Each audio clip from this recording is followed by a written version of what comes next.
Hey everybody, what's going on? Dace here, and today we are joined by my friend 1cc Jam. How are you doing today? Yeah, good, thanks. Yeah, Yourself? no complaints. The kids are going to sleep, and so this is like one of my most rare times to actually do things. So I'm really thankful that we could schedule this and that you've been able to set aside some time to do this chat. So for those who don't know 1cc Jam, like, why don't you just take us on a bit of a journey? Like, you've got some serious history with gaming, and so I would love to just hear a bit of paint a little bit of a picture for us, if you don't mind, just how you got into gaming and then shmups, and just, yeah, take us on that journey. Yeah, sure. Well, I'm 53 years old, so kind of my journey with shmups and gaming in general really starts, with the arcades in the 80s. So, the first shmup, I guess, I played with things like Space Invaders, Phoenix, Xevious, Scramble, Time Pilot, all Yeah. those old classics. They weren't really my favorite kind of games at the time, though. The ones that stood out to me were things like Karate Champ, Nice. Kung Fu Master, kind of the more martial arts ones. I guess they're kind of the beginning of the fighting game genre. Mm-hmm. And the other classics like elevator action, stuff like that. Yeah, nice. So, like, even though you had that experience with like that initial handful of some of the original ones that kind of started to put the shmup presence out there a little more, like, what was the first one that really did capture you? Like the first shooter that just gripped you in a way where you were like, okay, I want to go a little deeper with this game, and then after that you kind of just started having more of an awareness for like what to do in these games, or like what did that look like for you? Like, how did that kind of start developing more? Well, after the 80s era, kind of arcades just really dropped off Mm-hmm. in the mid 90s here in Australia. So, in the 80s, these games were everywhere. They were at the local corner store, the pizza store, the video store, and we had our arcades as well, usually at amusement centres and, places like that. Yeah. So in the 90s, when that kind of dropped off, I got into PC gaming Okay. in a big way, and also got into playing a bit of Xbox with the kids. Yeah, nice. So, But yeah, oh yeah, go ahead. yeah, but then the first shmup that kind of really grabbed me was actually Esperade, the cave game, Interesting. and how that came about was kind of in my 40s. I got this nostalgia, I guess, for the old arcade games. Mm-hmm. So I looked into getting a cabinet. In Australia here, we had a lot of these cabinets called low boys. So I looked into kind of getting one of those, and I managed to get my hands on one, kind of a replica of one, and did it up and, kind of got it running. And as I was exploring emulation, kind of MAME, things like that, I just noticed this word cave coming up constantly, cave. And that kind of got me curious. So I, started to look into it. Mm-hmm. Just kept on being mentioned in forums and, popping up all the time. And I had actually no idea what it was, who the developer was, and, what the type of games that, actually were. So I was quite naive. I think I had a bit of a similar sort of thing. Like when I first started seeing like people mention like, oh, like cave games or cave shooters, I thought it meant like the ones where you have walls, like a vertical scroller, for instance, or even a horizontal, but when there's like a ceiling and a floor or two sides and you're like actually you can't hit the walls, that sort of thing. That's what I thought people meant by cave games. Yeah, it's funny. I mean, if you just don't know, what this thing is that people keep referring to, Yeah. I guess you just kind of make it up in your head. Yeah, exactly. But yeah, it just kept popping up. So, eventually I did figure out what cave was. It was this particular Japanese developer, and started to actually, learn, oh, these are bullet hells. I think Dodonpachi was kind of the first one that I loaded up and kind of played it. And again, my first reaction to it was quite naive. I just, it had this giant laser, and I just thought, man, this thing's, overpowered, I guess, compared to the shmups I had played. And to be honest, I didn't really give it much thought. Played it a little bit, but just didn't, it didn't kind of grab me. And I didn't, I played probably, I wouldn't have got past the second level. Yeah, it's interesting to hear this because I think we all have like that initial lack of awareness. Like when we're when we're so new to things, it's easy to just kind of see something like the big laser or the bombs and just have these different ideas about how the games work. So like for you, because you did have a background with like arcade games and understanding credits and stuff, I'm sure you had more of an understanding going into shmups that like, okay, maybe people shoot for doing it in as few credits as possible, where I never knew about 1cc's even for the first, I think, year or two after getting into shmups in 2019. So like that blew me out of the water when I first learned that, like, oh wow, this is actually something people do. But maybe you had a different kind of experience coming into shmups, like maybe you knew how people typically approach arcade games, or how that has kind of been shaped over the decades because of all the experience and knowledge that you have from like living during that time and just being in gaming from like a long, like, yeah, for quite a while. So yeah, well, in the 80s, when I played it, as a young teenager, we'd put our pocket money, save up our pocket money and play these machines. A lot of it was about it was about high score, getting the high score on the machine, leaving the high score on there so others could see it. The one credit clear, I think most people, I don't know, at that age, we didn't think it was kind of even possible. Yeah. And a lot of us wouldn't have had the pocket money to kind of sink into into actually doing it. I mean, at that young age, I got okay at a few of the games. I really loved Karate Champ, and I did actually a few times manage to, kind of loop that. Nice. Get into the second loop. But the one credit clear wasn't really a thing. So yeah, kind of knowledge of that didn't really come until later. Mm-hmm. But yeah, kind of going through MAME, finding out more about Cave, I came across Esperade. There was just something in that, the way it looked, the way it sounded, the soundtrack, just the whole theme. I just thought, wow, this is cool, and so I started to dig a bit deeper into it. And it took going on forums, looking up, finding out how the mechanics worked.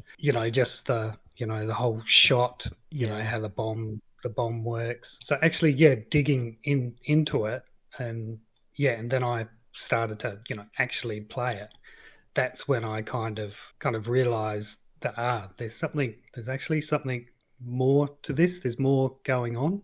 Mm-hmm. That's so cool to hear, and like I'm just curious. I think because you're the first guest that has this amount of like decades of gaming experience and that kind of stuff, and just your involvement with shmups. So there's just a lot that I'm really curious about, because it's a neat opportunity to get into some things. So it's just really awesome hearing all these things. So like when you were getting more into Esperade like this, like at what point, like just so that I can sort of understand, like did you think about things like, oh, okay, I can plan to use my bombs strategically, or were you still in the mode of like reacting to a lot of things and not thinking long term, like in terms of the runs, like duration and that kind of stuff? Like when did those parts of the shmup experience kind of start sinking into your brain a little more, where you're like, okay, I can actually work with this or do these tricks and start to strategize more and really put my brain to use and like get further and further? Like when did that start showing up? Yeah, it's a good question, because initially I was just playing it, I guess, because it looked cool. Mm-hmm. I started to do the research on basically how to play it. The difference between the shot and the laser shot. So started to play it, and I would just get hammered of course. Mm-hmm. But, through kind of putting more credits in, I kind of had a look at the end of the game, and also, saw that. Do you know the robot boss at the end of stage 4? Yeah. Yeah, kind of saw that, and then I kind of set myself a goal. I thought, I want to get to that robot boss, and I want to defeat it. And it was kind of once I set that goal, that's when all that started to reveal itself. Nice. Like, there's actually strategy to these games. Things like speed killing, hurting bullets. Yeah. Slowly, very slowly started to reveal itself, and that was just not from analysis, or I wasn't going and watching replays. I was just kind of trying to figure it out as I was playing it. But it slowly kind of shows itself. And then, that's when I realized, there's actually a lot to these games. They're not just there to take you credit. Yeah, it's kind of like they give you the opportunity to soak up like all sorts of learning that's kind of like right in front of your face. But if you don't know to look for it, or you don't necessarily have a reason yet, because like, let's say someone's jumping in casually, they're not necessarily going to be looking for all the things that they need to know to actually play well. And get further and further than the previous runs or whatever. But I think that's the cool thing about shmups. Like, they're always giving us all these little clues and all this information if we're ready to receive them. So it's awesome hearing that story about you and Esperade and just a bit of that journey. And yeah, exactly. Because bullet hells, to be honest, didn't really see a lot of the bullet hells here in Australia. Mm-hmm. In the 90s. Like I said, the arcades kind of died here in the 90s. I don't think I ever saw, I would have seen a Dodon Patchy or something in the arcades here. I do remember seeing Raiden. Okay. One of the Raiden games in a local video store. But yeah, playing that back then, I was really impressed with the graphics. The pixel art on it was amazing. But I think my initial impression was, you put your credit in extremely hard, and it just seemed too hard back then. Yeah. And I just thought, this thing's here to steal my credits. Yeah. Kind of thing. Yeah. Take my coins. But like I said, going, a bit deeper into Esperade, you realise that there's actually design behind these things. Yeah. And that are actually designed to be one credit cleared. You can actually do it. So it took me, I can't remember how long it took me. It was probably weeks, it was probably months, but I did actually do it. I defeated that robot boss at the end of stage 4. And at the end of it, I was physically shaking. My hands were like jelly, but I actually did it. And I think that was probably the point, where I became hooked. I don't think I've ever played a game before where I've had that physical reaction. Yeah, that's so fascinating. And it reminds me of my experience with Crimson Clover Arcade Original. I think, like, I'm sure all sorts of people have different reasons for why their body might do that. Like, I haven't experienced that for the longest time now, but I remember at the time I had built this idea, like, before going into Arcade Original, I had built this idea in my mind that, like, this mode is, like, so, like, over the top challenging. Like, to do this, it's going to be, like, this huge thing. And, like, I just created it as this big, daunting experience, but I was determined to overcome it. So I think part of that adds a layer of pressure that doesn't really need to be there, but when it is there, there's kind of that experience of, like, you're shaking. And, like, because when I finished the TLB for the first time, like, I let go of the controller and my hand, like, I couldn't keep my hand open. I couldn't spread my fingers. They just curled up into this, like, frozen shape of crumbled fingers. I've never had that happen before, and it hasn't happened since then, but I specifically remember that and being like, holy smokes, like, this game did this to me. Yeah, but it's clear. Crimson Clover's quite intense, isn't it? Yeah. It's That is a full on. That's a full on clear. I've only done, what is it called, the novice, but mhm. even that, Yeah. yeah, very intense Yeah, experience. Yeah, and I mean absolutely. this with Esperade. I mean this was only the stage 4 boss, Yeah. and it had that effect to me. It wasn't even a clear. So like what happened after that point then? Like did you just decide like okay, I've got to push through the last stage now, or did you like yeah, like what happened, or did you take a rest for a bit, or like what did that look like? So I didn't push on and do the Esperade clear. I mean at that stage I was still thinking, that's impossible. There's Hmm. no way I'm gonna clear this game. You know, this is kind of beyond me. So I kind of put that game aside and then just kind of went and explored some of the other games in the Cave catalog. So and just kind of gave myself, I guess, a bit of an education about what Cave was and what Bullet Hell was. For sure.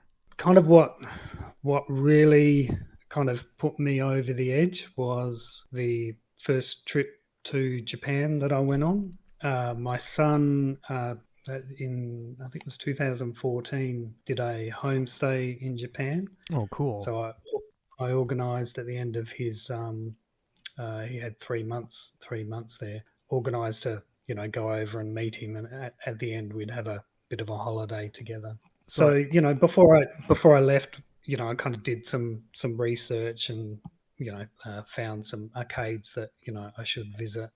And Hay at Akihabara was kind of top of the list. I bet that was wild walking into a Japanese arcade for the first time. Like, yeah, I'm sure. Yeah. Yeah, I can only imagine how cool that would be. Yeah, so we had, I think it was 4 or 5 nights in Tokyo. Yeah, and I had Hay Arcade on the list, a few others there. I think Try Amusement Tower. But I knew Hay was, the place Hmm. for these kind of games. So again, I was still pretty naive at this stage. Still hadn't got it, one credit clear or anything. But I was just, very curious about the whole genre. But kind of walking in there, yeah, seeing the cabinets, seeing the players. I don't know if you've been to Hay Game Centre. You kind of go up the escalators Yeah, I've and never kind of on been the before. yeah I'd like to on that. someday. Yeah, you have to. It's amazing. But you go up the escalators and on that first floor, there's just all these candy cabs, egret 2 cabinets. Yeah, just full of all the cave stuff, heap of retro stuff, just shmups galore. And just walking in there, also seeing just, there were just lots of middle-aged salary men there kind of playing. Yeah, Yeah, it was just a cool place, and I'd sit down, play stuff, I'd usually get hammered on the third stage. Yeah, but every night for those 4 or 5 nights, we'd do tourist stuff during the day, and then we'd come back to our hotel room in Akihabara, and we'd just spend the night basically there every night. that's amazing. Yeah, my son would go and play rhythm games, and yeah, I would just sit. And that was the first time I saw things like Death Smiles, Mushi Himisama, Yeah. that kind of stuff. But what was just as fascinating was watching the other players. If you're polite, you stand back, and if you're not taking photos, it's fine. You just can stand there and watch others play, and that was fascinating. Just seeing those players, the skill level they're at. Hmm. And that's when I first saw things like, I'd see guys right at the top of the screen. Yeah. And then they're not kind of down the bottom dodging. They're up the top, and kind of herding bullets and manipulating things, and that kind of just blew me away as well. Just watching the other players. I spent quite a bit of time just kind of watching. That's yeah. Oh, there's something so powerful about a situation like that where you're just in this atmosphere that probably felt like magic to you in ways, and just the opportunity to watch like super skilled people and just the amount you can extract from just observing people play at a high level. Like just so many ideas can just filter in, and you probably got excited about like, oh wow, I can start experimenting with some of this stuff when I get back home and whatever else would have been coming to mind. So that's really awesome. Yeah, so that was what really kicked it off from there, because when I got back, I started looking at all those games, Death Smiles, getting into the cave catalog, quite deeply, Hmm. and then I also started buying arcade gear as well. Yeah, nice. And how many Yeah. machines do you have at your home? At the moment, I've got four old Namco cab, a '90s cab, with a big CRT in it. I've got two Tulix cabinets, which are um, Viewlix kind of clones. Hmm. They're excellent cabs to put, a PC or a console in. Very easy to maintain as well because they've just got LCD screens on it. And then I've also got that old that low boy, which is a wooden stand-up cabinet. You know this since we've chatted a bit here and there, but like anytime that I'm at Bare Knuckle Ruse and just able to play on his machines, it's so cool. Like I didn't grow up with arcades, and so to be on a machine playing something like Mushihime Sama Futari or just anything else really. Like the last time I was there, I think I played Escaluda, some other cave games. He has all sorts of stuff, and it's unlike anything. Like it's one thing to play on a console, but it's a totally different experience to just be sitting right in front of this machine with a big screen and the controls right there. And so someday I would love to get something. I'm not sure what exactly, but just get something into this basement zone that I have. Yeah, it's to sit in front of a cabinet and do a run. Yeah, it's quite good, and that experience in Japan, because again in Australia, most of the cabinets we had here were these kind of stand up wooden things, Hmm. and they're not very comfortable to play at. And going to the Japanese arcades and just seeing the quality of the machines. You sit down, you're comfortable. The screen's massive. You can kind of see everything that's going on. All the machines are beautifully maintained.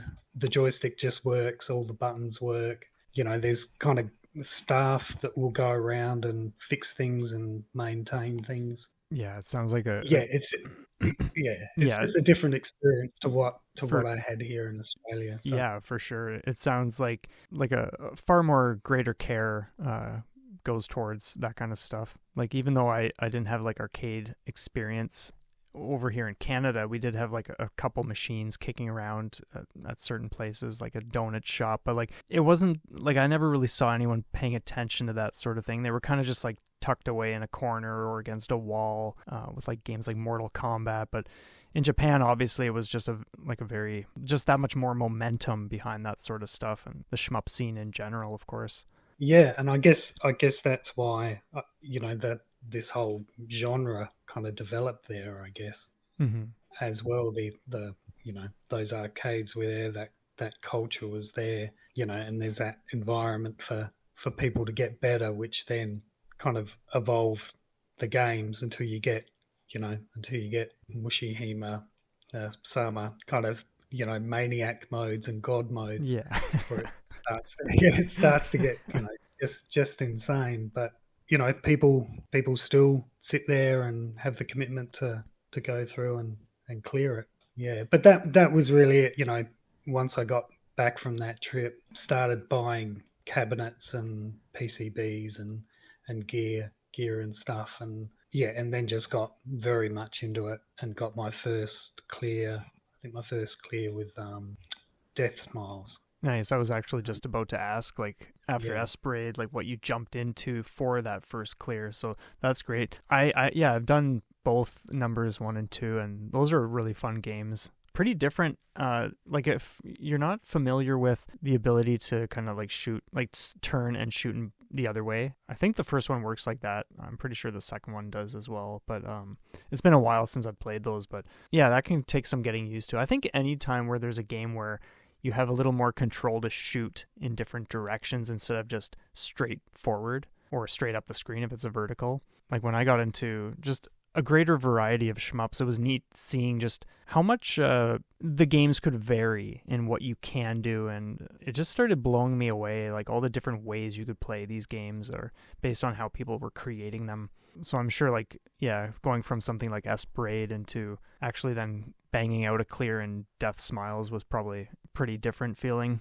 Yeah, it's quite a different game. Like you said, it's a horizontal one, so quite different. But then kind of from there progress to Die for Katsu and then Crimson Clover. Yeah, but Death Smiles, I think, and it's usually the one I recommend to beginners because it is, it's quite forgiving, but, all the elements are kind of there. Yeah, and it's just got a very good rhythm to it and pacing to Definitely. it, I find. Yeah. So I'm curious because like you have a lot of experience with PC gaming. You've got machines. I'm assuming you have like consoles as well, or maybe like a few kicking around. I'm pretty sure. So do you have a preferred controller type, even though you're kind of like balancing yourself across various platforms and things like that, and machines and whatnot? Yeah, it's always been stick. Yeah. Arcade stick, usually with Sanwa parts. Mm-hmm. I think on my Namco cab, it's got Saimitsu joysticks on it, which they feel a little kind of tighter. It's meant to be quite good for shmups, but to be honest, I don't pay too much attention to the controller. I just I stick Sanwa sticks in it and I go. Yeah. That's fair. Basically. Yeah. That's totally fair. But I've never played with played shmups with controllers.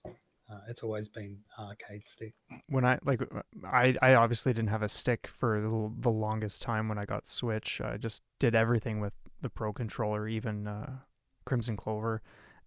But when I got into Rolling Gunner, there was just something that didn't feel right with how you are supposed to like move the option around, and so that actually inspired me to get my first arcade stick, and it was like night and day. Everything, like, just the universe made sense after I had that controller for Rolling Gunner, and after that it was just like, wow, using a stick is such a cool experience. I think in ways, like, sure, you can use any kind of controller to do whatever you want in games, but there's something about just being able to connect with the right tool. I think that's how I will word it. And I think certain games just feel better with stick. I don't always use stick. Like sometimes if I am playing something that isn't as demanding or is fine with D-pad, then I'll still use my Pro Controller. But there are some games where I just absolutely love using stick. And yeah, so that's kind of how like my stick journey started anyway. For me, it wouldn't even come into my head to use a controller to play these games. It was just it's an arcade game, stick. Yeah. So yeah. Yeah.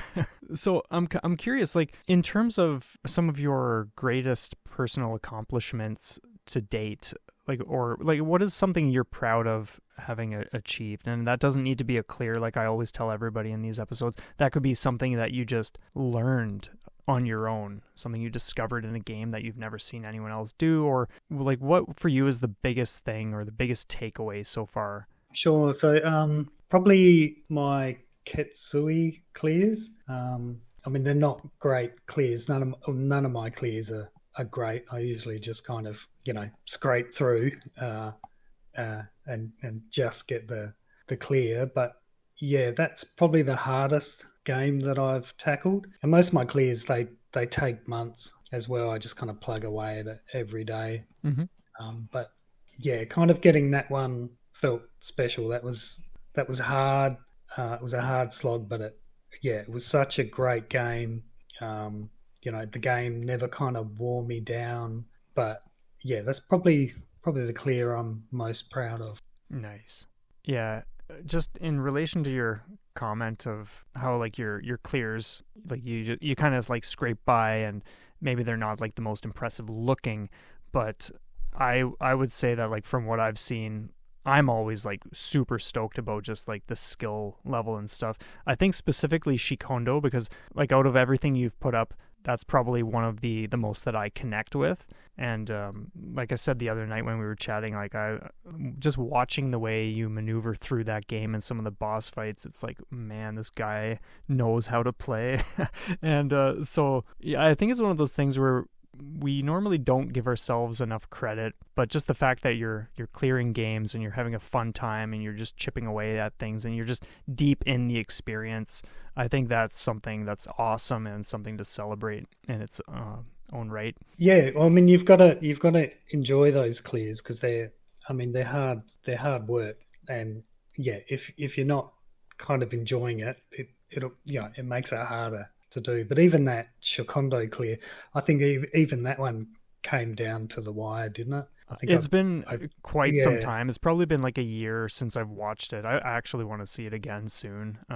But yeah, like it wouldn't surprise me if it was one of those, to be honest. But I still remember just thinking, like just watching like the stage kind of stuff and some of the earlier bosses. I think normally because of just how insane the final boss is, like that's where lives are just going to drop because some of those attacks just overlap like crazy and it's pretty mind-bending stuff. But yeah, it's still really cool to see. Yeah, I think I kind of got to the end of that, got to the final boss, and then that final boss just has got some crazy patterns, and it just and I think it like I said, it came down to the wire. But I love those clears. I kind of love those clears where you just kind of scrape it in. One day I'd like to do a deep dive into a game and just dedicate myself to maybe one game and get a something crazy like a no miss clear or something like that. But at the moment I'm just happy kind of collecting clears and kind of doing a clear and then moving on to the next thing. And seeing what that game has to offer. So like with you mentioning how like most of your clears take like a few months or whatever it is, like I think something that I kind of want to like hear and explore a little bit is, with you being the age you are, like you're not in a situation where you're, let's say, late teens, you got oodles of time to just play like 8 hours a day, like whatever people at that age do or whatever the situation is. How do you balance everything you've got going on in life? Like how do you prioritize like game time? And like when you think about a clear, do you always go in thinking like, okay, this is going to be X amount of months because I can only budget this amount of time daily? Or like how do you kind of balance all that kind of stuff? Because I'm sure people, all walks of life, all sorts of different schedules, who are maybe listening to this might want to be able to take something away from that kind of knowledge. Sure. Yeah, well, that's actually why I kind of really like this genre as well. I mean, how I do it is, I tried most days, to just either put a run in or do, half an hour. Sometimes it might be an hour's worth, but I probably would never go over an hour very often. But I just try to make it consistent, if not every day, then every second day. Yeah, and it's usually no more than, half an hour. Sometimes I might push it to an hour. Mm-hmm. And it's just that steady, it's the steady practice, and it just kind of builds. So it's actually perfect. It's actually a perfect genre if you've got limited time. You don't need to sit there and do, 5 hour stints. I'm sure people do that. Yeah. But I can't do that. So I just plug away at it in just kind of little bits. And I eventually get there. So it's actually perfect in that way to fit around life. For sure. And I think I agree, like the genre as a whole, it fits so nicely. And I think especially for me, because being in a situation where I have like the two young ones, it's like if I was in any other genre, or I was in a situation where I wanted to play like just multiple hours or multiple times per day for an hour each time, it's like I just could not do that. Like there's just no time for that kind of stuff. So I do love the fact that I can at least get an hour here, an hour there, or stay up a little later before sleep and just do stage practice or like whatever the case is. It's nice to kind of have that small chunk that I can at least claim for myself and be doing something where like you're invested and you're seeing progress or you're learning new things and that kind of stuff. It's just very rewarding, because if you were to like jump into, let's say, like an 80-hour RPG or something, and you have 30 minutes or an hour and you sit down, and so much of that is just dialogue or like cutscenes and stuff. It's like you wouldn't feel like you're really accomplishing much or experiencing much with that limited time you have. So that's one thing I really appreciate about shmups. Yeah, exactly. I mean, you look at some of those games and they put it on the game almost as a positive that it's got 80 hours worth of gameplay or whatever, and it's just like, yeah. And kind of once you get into shmups, you kind of you very much lose interest in that type of experience. Yeah, like you said, these are great to just fit in because it's just, you know, little bits of practice that build up. Definitely. You know, and then things start to click, and it's just, you know, it's just a great feeling as well. Absolutely. Yeah, I think for me, like one of my questions that I'm wondering about for you is like, how has your taste in gaming shifted since getting into shmups? Because just to continue like the previous point about like 80-hour games and this kind of stuff, it's like there's still a part of me, like I grew up loving JRPGs and I still do, and it's nice to have one on the go here and there, but what I'm finding is I just cannot get around to choosing to actually boot those up these days because things are just so busy and any free time is just going to go to shmups. So even if I wanted to have one on the go as like a background thing that can just be this long drawn out experience in this great adventure, I just don't choose it because it's just not it never feels really worthwhile when I could just be playing a shmup. No, and I think this happens to a lot of shmup players. And I think you know, Mark from the Electric Underground, you know, talks about gameplay density and stuff like that. He analyzes it quite well, I think. So you do find yourself kind of dropping off, and I don't kind of have time for those games anymore. I tend to stick to the shmups, and then I also like a bit of turn-based tactics kind of games. So every now and again I might kind of get into one of those, you know, Into the Breach. I was going to ask about that one because I absolutely love that game. Yeah, it's cool. And XCOM, I think the last one I played was Fights in Tight Spaces on Steam. So I kind of every now and again will jump into those, but otherwise it's just shmups. Nice. In the like I said, in the 90s I was very much into PC gaming. 90s and in the 2000s. So I would play, you know, just about anything, FPS, RTS. Kind of got into all that stuff. But I think the last kind of big AAA game I played, I did play Cyberpunk and did kind of enjoy that. But I'm kind of not purchasing or really playing those type of games anymore. Yeah, I think that's kind of one of the benefits. Like, I still get certain non-shmup games here and there, because what I'm finding is sometimes my daughters and I will, like if Autumn needs to work on like some computer work or whatever, she just needs it quiet upstairs for a bit, we'll come down. Sometimes we'll play, other times we'll just do some games for a little bit. So I do find that we jump into things that are not shmups and they really enjoy that kind of stuff. So I find like I play certain things that I would not prioritize with my own time, but when it's the three of us together, they love jumping into and seeing things like Stardew or just whatever else, like just as an example. So it is in ways it's refreshing to still have a bit of that experience, because I know I'm not just going to like sit there letting them, well, actually sometimes I do let them play shooters if they want to, but most of the time they would rather just kind of jump in and like walk around other games and things like that, which is a cool and special experience for them. But no, it's fun. It's fun gaming with your kids. I did a lot of gaming with my kids on PC, and we had Xbox consoles, and you know, we'd set up LANs and kind of stuff like that. So, nice. No, it's always a fun thing to do.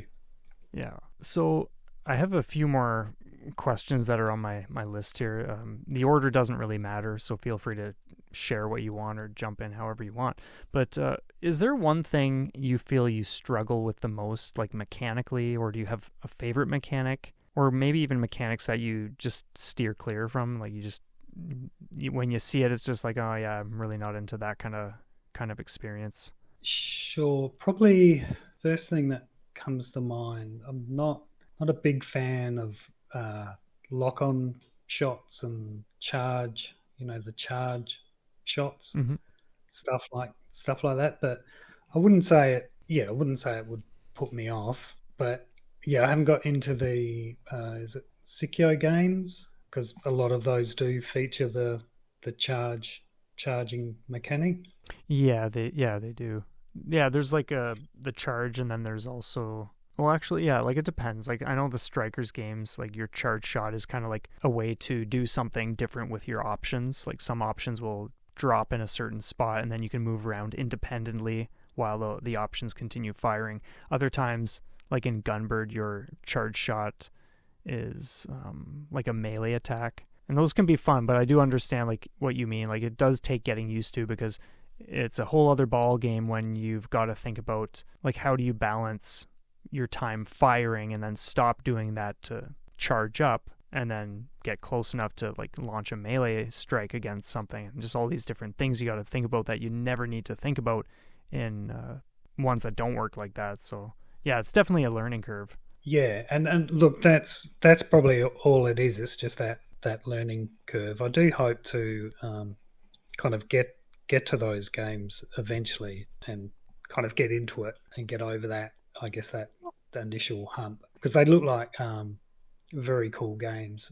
So yeah, there's no real mechanic that kind of turns me off. I guess it's just a case I just haven't kind of come around to it yet. Yeah. I mean, I'm definitely a survival player. I like a game where I don't have to think too much about the scoring mechanic. Mm-hmm. I kind of like the scoring mechanic to kind of sit in the background, and I can just think about it enough, to get the extend that I need to clear it. Yeah. Yeah. So yeah, definitely a survival player, but there's no real kind of games or mechanics I stay away from. Yeah. I'm not a fan. Again, and I say yet, I'm not a fan of I think it's Yanagawa games, the Battle Garegas, those type of games where you have to really manage rank, and do things like intentionally suicide to kind of bring the rank down. Those style of games I haven't got into yet. And again, it's probably just getting over that initial learning curve and seeing how they work. But at the moment, it doesn't really appeal to me. So yeah, no, that's fair. I think with so many different types of games, certain things are just not going to strike you as like, oh yeah, go for that right now. But chances are if you get into it later on, it'll be the perfect time and you'll probably just sink right in and love it. I could see that happening. But like, so in that sense, like one of my next questions is like, what are your current goals? Like, what are you kind of working on right now, or the next couple games, if you even think that far ahead? Maybe you kind of just see what feels right as you go, or maybe you have a bit of a list where you're like, oh, I've been meaning to get to this one, and I know I'm going to really enjoy it, but I want to finish this, and this first. Yes, at the moment, I'm working on a Akai Katana Shin clear. Mm-hmm. Yeah, really enjoying that. That's a very cool game. Kind of beyond that, yeah, I have no idea. I usually, I get on a game, I'll stick to it. I'll try and find the next thing. I've kind of given up on having a list of kind of games. I kind of did that initially, I'll do this game next, I'll do this cave game next. I kind of did that and then found myself playing games that I didn't necessarily enjoy. Yeah, for sure. Yeah. So now kind of when I finish something, I then go ahead and just try several things until something clicks. Yeah, I've never really utilized a list method. I think in ways that kind of forces a certain experience, or kind of like forces you into, like, nothing against people who want to go through like an entire developers list and then go jump onto like the next developers list of games, and because it's like, yeah, that's fine. But I think for me, like, it's always been like I finish something and then I just give myself some time to sometimes play other types of games, or just play like you say, like just jump into a few different things to see what really speaks to me. And so I think it's always good to just give ourselves a little space and time to just chill out a little bit. Yeah, I think, I was kind of going, oh, I've got to clear this one next. This is a classic. I've got to do this. Where I wasn't actually choosing, a game that I actually wanted to play and was enjoying at the time. I kind of turned into a task. Yeah, exactly. I think with some of these games. So yeah, now I try not to have a list, or try not to have another game in waiting. I'll wait until I get in there and try stuff and find one that clicks, and that's the kind of advice I'd give to people who are getting into the genre as well. Yeah, I was actually just about to ask what advice you would give, so that's perfect. Yeah, just keep trying, definitely take recommendations, I guess. Keep sampling stuff until something really clicks with you. Yeah, and then just set yourself goals, I guess. It doesn't even have to be a one credit clear, like I said with Esperade. It was just that stage 4 boss. Set yourself a goal that'll push you, and just have a go. And like I said, the genre will kind of reveal itself to you the deeper you go into it. Absolutely. Yeah, it's neat, just with your stage 4 boss goal story. It kind of reminds me of my first shooter, which was, well, other than Solar Striker on Game Boy when I was a kid in the 90s, but I didn't know it was a shooter. It was just kind of like a game as a kid. I just thought like, oh, cool, okay, it's a game where I fly a ship. But when I got into the genre, not that I knew there was even a genre yet, but in 2019 when I got into these games, the first one was Stared in Binary Stars, and I wasn't even really, like, I didn't have that awareness of what a 1cc was or anything like that, but the stage 4 boss was just so ridiculously difficult for me at the time that was kind of like my goal. It was just like, I have to at least beat this hulk of metal that's just like in here that just destroys me every time. And then after that, you're just so well equipped to just push into the last stage. And so then it's like, well, okay, now that I know how to do it, and you're starting to gain more consistency and awareness for what to do and all that kind of stuff, then it just becomes that much more, like, you just have more confidence and more knowledge and all this kind of stuff. So it's just that much more easier to push through once you beat that first goal that you place, even if the goal is not to beat the whole game. So yeah, I can definitely relate to that story of yours. Yeah, and they kind of, each clear kind of will gradually build on the previous one. Definitely. And you start to get a bit of a vocabulary, I guess, of how the games work. And yeah. So, they do gradually become easier, I guess.